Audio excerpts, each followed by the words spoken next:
Tunde and the Invisible Drum, brought to you by Brave Hat.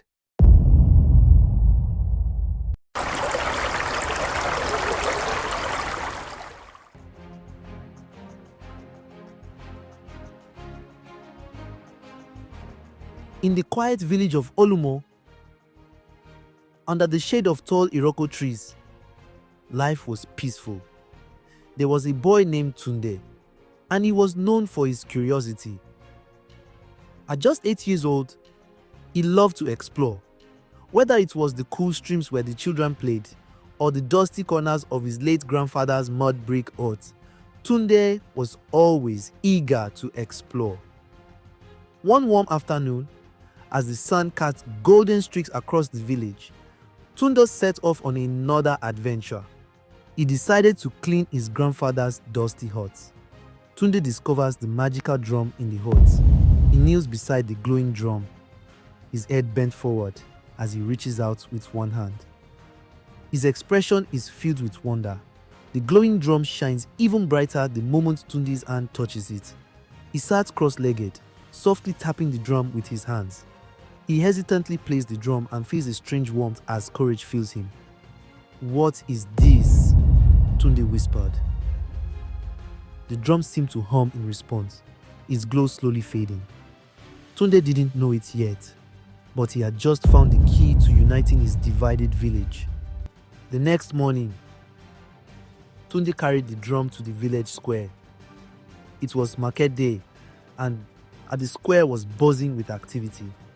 But amid the chatter, an argument erupted. Two elders, Baba Ade and Baba Kunle, were shouting at each other near the edge of the square.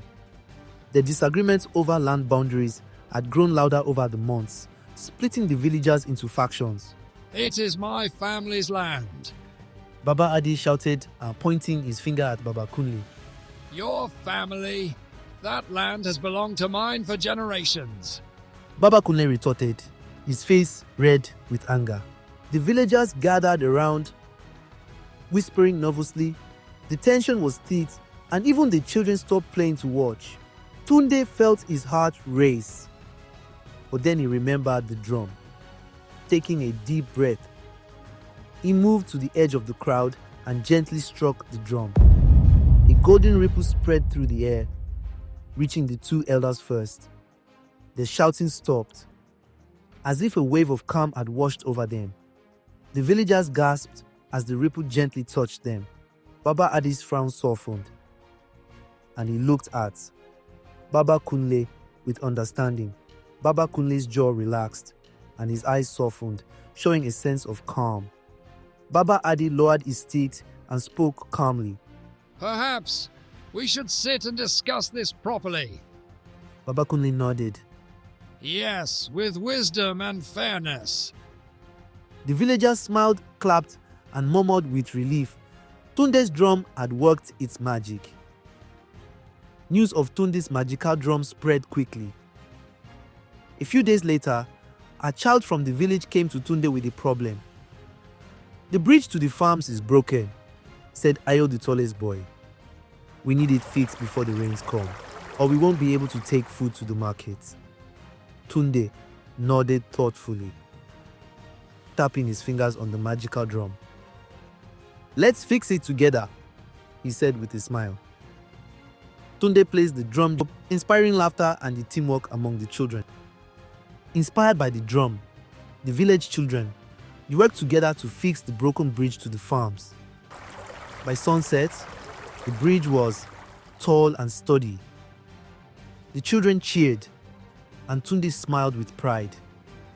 The drum had not only helped fix the bridge, but also brought the children closer together. A day before the festival, the village elders came to Tunde's home, and Baba Ade spoke first. "Tunde, you have brought peace to our village and taught us the value of unity. Your drum is a blessing." The next day, the villagers held a festival to celebrate their newfound harmony. Women cooked jollof rice and grilled fish. Meanwhile, the men set up wooden drums and flutes for music.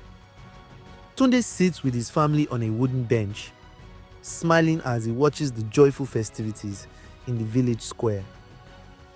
His face, lit by the warm glow of lanterns, shows a big smile and sparkling eyes as he watches the scene.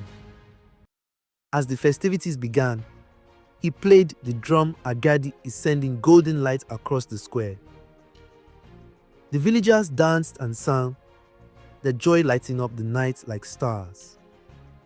Ayo leads a group of children in a fun dance as they laugh and cheer. Baba Ade and Baba Kunli smile and clap to the music, their earlier revelry forgotten. There was enough food for everyone.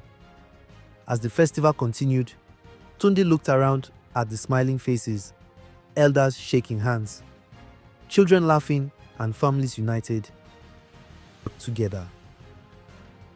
The drum had done more than just inspire courage. It had reminded the villagers of the power of togetherness. Tunde whispered to the drum, "Thank you for showing me that courage can bring us together." For a moment, he thought he heard the drum hum back.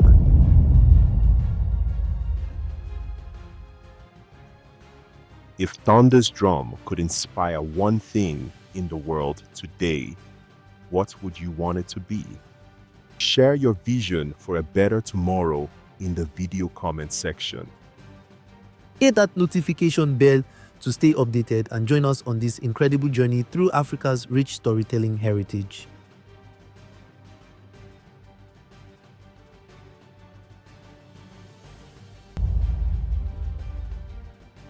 Tunde and the Invisible Drum, brought to you by Brave Hat.